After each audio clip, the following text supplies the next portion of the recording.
मेरा नाम सिया है। शादी को 2.5 साल हो चुके हैं। मेरे पति राघव बहुत नेक दिल इंसान हैं। हर छोटी बड़ी खुशी का ख्याल रखते हैं। बस एक बात है, उनका काम उन्हें घर से दूर रखता है। इस बार तो पूरे 7 महीने से दिल्ली में हैं। घर में मैं, सास ससुर और खालीपन।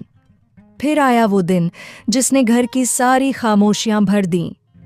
राघव का छोटा भाई राजीव विदेश से इंजीनियरिंग पूरी करके लौटा। बचपन में सब उसे राजू बुलाते थे। अब लंबा चौड़ा जवान, कंधे चौड़े, आंखों में वही पुरानी शरारत और होंठों पर हल्की सी मुस्कान। दरवाज़ा मैंने खोला। उसने झुककर पैर छुए और बोला, भाभी, घर पहुंच गया। दोस्तों, पहले आपसे एक छोटी सी रिक्वेस्ट। अगर आप चाहते हैं कि मैं रोज़ आपके लिए ऐसी ही प्यार भरी कहानियाँ लाता रहूं, तो अभी सब्सक्राइब कर दीजिए, क्योंकि आपका एक क्लिक मेरे लिए वो हिम्मत है जो मुझे रात रात भर जागकर लिखने की ताकत देता है। बस 2 सेकंड और फिर आज की बहुत ख़ास कहानी शुरू। मैंने झट से पल्लू ठीक किया और मुस्कुराकर बोली, अरे राजू, आ गया। अब राजीव बोलूँगी मैं। वो हंसा, जैसी आपकी मर्जी भाभी। पहले दिन तो सब कुछ औपचारिक था। पूजा पाठ, आरती, खाना पीना।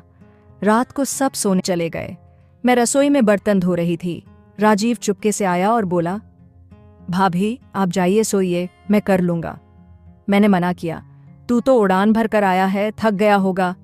वो मुस्कुराया, विदेश में अकेले रहते रहते सब सीख लिया। अब आपके हाथों का बोझ कम करना मेरा हक है।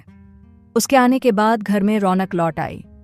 सुबह मेरे बिस्तर के पास अदरक वाली चाय, मेरे पसंद के बिस्किट साथ में, मेरे लिए बाजार से ताजे फूल। मेरी साड़ी का पल्लू अगर सरक जाए तो नजरें झुका लेता और धीरे से बोलता, भाभी, पल्लू। मैं शर्मा जाती, पर मन में मिठास घुल जाती। धीरे धीरे हम बहुत अच्छे दोस्त बन गए। शाम को छत पर साथ बैठते। मैं उसे अपनी पुरानी बातें सुनाती, कैसे राघव से शादी हुई, कैसे पहली मुलाकात हुई। वो चुपचाप सुनता और कहता, भाभी, भैया को आप जैसी पत्नी मिली, ये उनकी सबसे बड़ी किस्मत है। पूरी दुनिया में दूसरी सिया नहीं मिल सकती। एक शाम मैं बहुत उदास थी। राघव का फोन आया था कि अभी 2 महीने और लगेंगे। मैंने फोन रखा तो आंखें भर आईं। राजीव छत पर आया, मेरे पास बैठ गया। बोला, भाभी, आप अकेली नहीं हैं, मैं हूं ना। मैंने आंसू पोंछते हुए कहा, तू भी तो कुछ दिन बाद चला जाएगा ना। वो चुप रहा, फिर बहुत धीरे से बोला, अगर आप कहें तो मैं कहीं नहीं जाऊंगा। उस रात मैं सो नहीं पाई। उसकी बातें दिल में घूमती रहीं। फिर करवा चौथ आया। मैंने पूरा दिन व्रत रखा। शाम को तैयार हुई लाल बनारसी साड़ी, माथे पर बड़ी बिंदी, हाथों में मेहंदी। राजीव ने मुझे देखा तो एकदम रुक गया। आंखें जैसे कुछ कहना चाह रही थीं। उसने फटाफट नजरें झुकाईं और बोला, भाभी, आज आप सचमुच चांदनी लग रही हैं।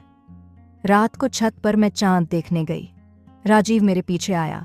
उसने छलनी पकड़ाई और बोला, पहले चांद देख लीजिए, फिर मुझे देखिएगा।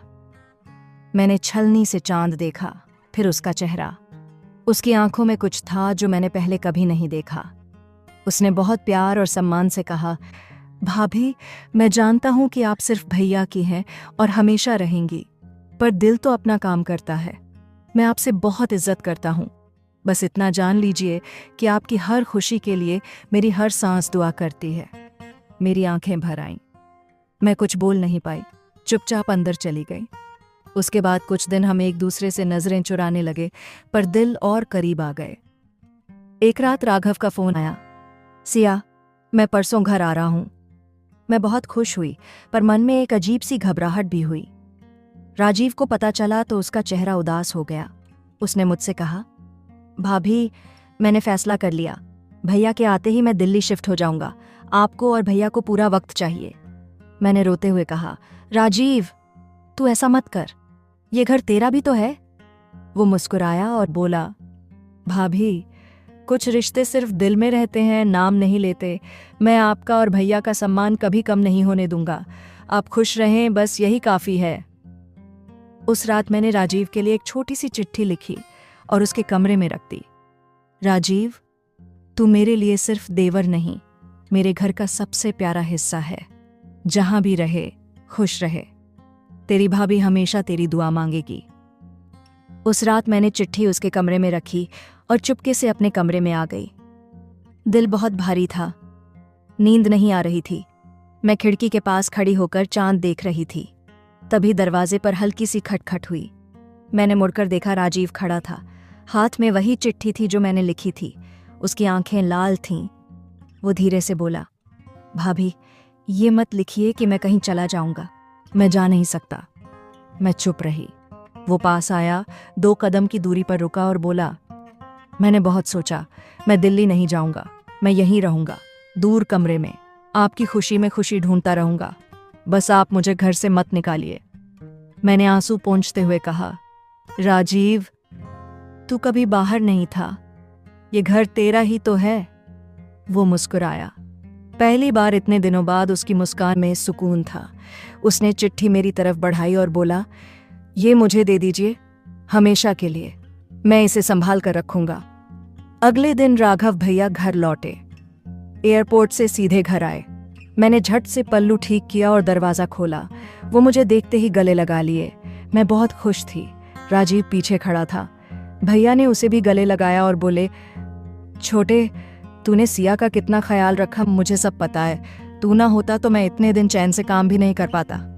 राजीव बस मुस्कुराया और बोला, भैया, भाभी ने मेरा ख्याल रखा, मैं तो उनका शुक्रगुजार हूँ।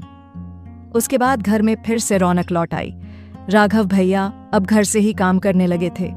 राजीव ने भी यहीं जॉब ज्वाइन कर ली। तीनों साथ खाना खाते, साथ हंसते, साथ फिल्म देखते। बाहर से सब कुछ पहले जैसा लगता, पर मेरे और राजीव के बीच एक अनकही समझ बन गई थी, सम्मान की, प्यार की, पर सीमा में रहने वाली। एक शाम दिवाली की तैयारी चल रही थी। मैं और राजीव घर में लाइट्स लगा रहे थे। राघव भैया बाहर कुछ सामान लाने गए थे। मैं सीढ़ी पर चढ़ी थी, राजीव नीचे से पकड़कर खड़ा था। तभी मेरी चूड़ी टूट गई और हाथ से फिसलते फिसलते मैं नीचे आने वाली थी। राजीव ने झट से मुझे थाम लिया। उसकी बाहों में मैं एक पल को सिमट गई। हम दोनों की सांसें रुक गईं। उसने तुरंत मुझे छोड़ा और 2 कदम पीछे हट गया। बोला, भाभी, सावधान, मैं पकड़ता हूँ सीढ़ी। मैं ऊपर देखने लगी ताकि वो मेरे लाल होते गाल न देखे। उस दिन के बाद हम और सतर्क हो गए। फिर आई राघव भैया के जन्मदिन की शाम। मैंने पूरा घर सजाया। राजीव ने भैया के लिए एक बहुत खूबसूरत घड़ी चुनी थी। केक कटने के बाद भैया ने मुझे गले लगाया, फिर राजीव को गले लगाया और बोले, छोटे, तूने मुझे सबसे अनमोल तोहफा दिया है, मेरी सिया को इतना खुश रखा। मैं तुझसे ज्यादा खुशकिस्मत भाई कोई नहीं। राजीव की आंखें भर आईं। उसने भैया को गले लगाया और कुछ नहीं बोला। रात को जब सब सो गए, मैं छत पर गई। राजीव भी आया। हम दोनों चांदनी में खड़े थे। मैंने धीरे से कहा, राजीव, आज भैया ने जो कहा सच है, तूने मुझे सचमुच बहुत खुश रखा। वो मुस्कुराया और बोला, भाभी, आपकी एक मुस्कान देखकर मेरी सारी थकान मिट जाती है। मैंने वादा किया था ना, आपकी खुशी में ही मेरी खुशी है। मैंने उसकी तरफ देखा और बोली, राजीव, आज से एक और वादा, तू कभी इस घर को अकेला मत छोड़ना, चाहे जो हो जाए। उसने सिर झुकाकर कहा, भाभी, ये घर, ये परिवार, आप मेरी दुनिया हैं, मैं कहीं नहीं जाऊंगा। हम दोनों चुपचाप खड़े रहे। हवा में दिवाली की मिठाइयों की खुशबू थी। मैंने धीरे से कहा, चल नीचे चलें, भैया इंतजार कर रहे होंगे।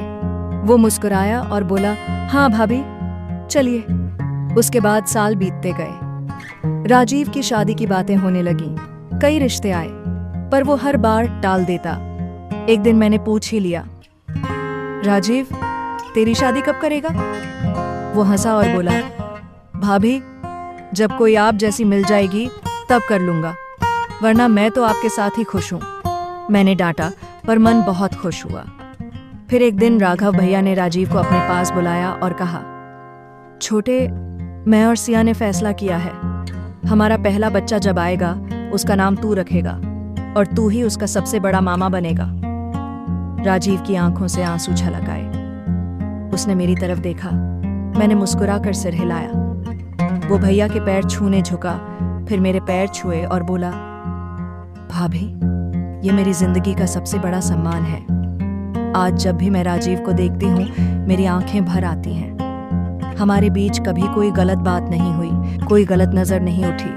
बस एक पवित्र, गहरा और अनकहा रिश्ता है जो देवर भाभी से कहीं ऊपर है, पर सीमा के अंदर है। लोग पूछते हैं कि सिया इतनी खुश कैसे रहती है। मैं मुस्कुराकर कहती हूँ, मेरे पास 2 दिल हैं जो मेरे लिए धड़कते हैं, एक मेरे पति का, दूसरा मेरे राजीव का, और दोनों ने मुझे कभी अकेला नहीं होने दिया। और राजीव, वो बस चुपचाप मुस्कुराता है, क्योंकि उसे पता है कुछ रिश्ते शब्दों में नहीं, दिल की गहराइयों में बसते हैं। और हमारा रिश्ता ऐसा ही है, पवित्र, खूबसूरत और हमेशा बना रहेगा।